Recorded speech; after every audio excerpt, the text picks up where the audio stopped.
اذان کا جواب دیتا ہے اللہ اس کو بھی اجر و ثواب عطا فرماتا ہے۔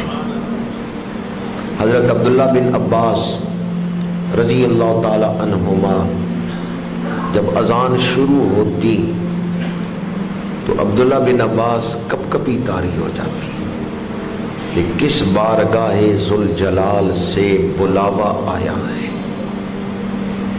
حضرت امام احمد بن حنبل رحمت اللہ تعالی علیہ کا ایک پڑوسی تھا، لوہار تھا۔ جب وہ کام کر رہا ہوتا اذان کی آواز آتی، اگر اس نے ہتھوڑا اٹھایا نا ضرب لگانے کے لیے، اس وقت کانوں میں آواز پڑتی اللہ اکبر، وہ ہتھوڑا رکھ دیتا۔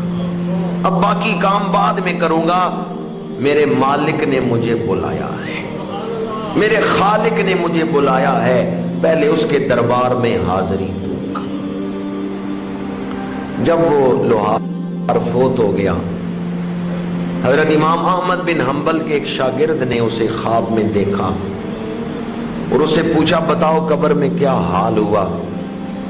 اس نے کہا مجھے امام احمد بن حنبل کا پڑوس مل گیا ہے، دنیا میں میں ان کا پڑوسی تھا، قبر میں بھی میں ان کا پڑوسی، برزخ میں بھی میرا درجہ ان کے قریب ہے۔ اس شاگرد نے کہا تمہارا علم بھی ان جیسا نہیں، تقوی عبادت بھی ان جتنی نہیں، پھر تو ان کا پڑوسی کیسے بن گیا؟ انہیں کہا بس ایک عمل میرے رب کو پسند آیا ہے، میں کام کر رہا ہوتا تھا، اذان کی آواز آتی تھی، میں ہتھوڑا روک لیتا تھا، پہلے میں اپنے مالک کے سامنے سر جھکاؤں گا، پھر آگے اپنا کام کروں گا۔ جو ہی اذان کی آواز میرے کانوں میں پڑتی، میں اپنے کام چھوڑ کے اذان کا جواب دیتا تھا عملی طور پر۔ یہ عملی طور پہ جواب ہے، ایک ہے زبان سے جواب دینا، ایک ہے عملی طور پہ جواب دینا۔ وہ کہتا ہے میں نماز کے لیے چل پڑتا تھا، بس اس عمل نے ہی میری بخشش کروا دی۔ اور ملکہ زبیدہ کا واقعہ تو آپ نے سنا ہوگا، اس نے مکے میں نہر بنوائی تھی حاجیوں کے لیے، دوسری صدی میں، آج کل 15ویں صدی ہے، نہر اس نے دوسری صدی میں بنوائی تھی۔ 216 ہجری میں تو یہ عورت فوت ہو گئی تھی، اس کا زمانہ دوسری صدی کا آخری اور تیسری صدی کا پہلا عشر ہے۔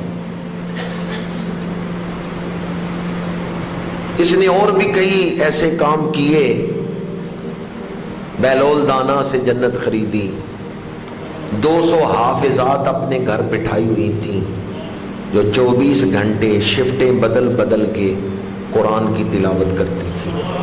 ایک لمحے کے لیے بھی اس کے گھر قرآن کی تلاوت رکتی نہیں تھی، 24 گھنٹے تلاوت ہوتی تھی۔ جب یہ عورت فوت ہوئی، بغداد کے ایک درویش نے خواب میں دیکھا کہ یہ تو خوش و خرم ٹہل رہی ہے۔ پوچھا ملکہ کون سا عمل بخشش کا باعث بنا؟ تم نے بڑی بڑی نیکیاں کی تھیں۔ ملکہ نے کہا وجدت تو ربی رحیمہ، میں نے اپنے رب کو بڑا مہربان پایا ہے۔ اس درویش نے کہا بے شک اللہ بڑا مہربان ہے، پر تو نیکیاں بھی بڑی بڑی لے کے گئی، 16 لاکھ درہم خرچ کر کے تو نے مکے میں نہر بنوائی تھی، تو نے نیکیاں بھی بڑی بڑی کی ہیں۔ اس عورت نے کہا وہ بڑی بڑی نیکیاں درجات کی بلندی کا باعث بنی ہیں، بخشش ایک چھوٹے سے عمل پر ہو گئی۔ بخشش کس عمل پر ہوئی ہے؟ مجھے ایک دن بھوک لگی ہوئی تھی، میں نے نوکرانیوں سے کہا کھانا رکھو، انہوں نے دسترخوان بچھایا، کھانا رکھا، میں تیز تیز چلتی ہوئی آئی، دسترخوان پہ بیٹھی، اس دوران میرے سر سے چادر اتر گئی، میں نے پرواہ نہیں کی، میں اپنے کمرے میں اکیلی تھی، ننگے سر ہی میں بیٹھ گئی دسترخوان پہ، لقمہ توڑا، منہ کے قریب لے کے گئی، مسجد کے میناروں سے اللہ اکبر کی صدا بلند ہوئی، میں نے وہ لقمہ منہ میں نہیں ڈالا، واپس دسترخوان پہ رکھ دیا، فوراً چادر سے اپنا سر ڈھانپا، اذان سنی، بھوک مجھے تڑپا رہی تھی کہ میں کھانا کھاؤں، لیکن میرے ایمان نے کہا جس رب نے اتنی نعمتیں عطا کی ہیں کیا اس کا نام تو ادب سے نہیں سن سکتی؟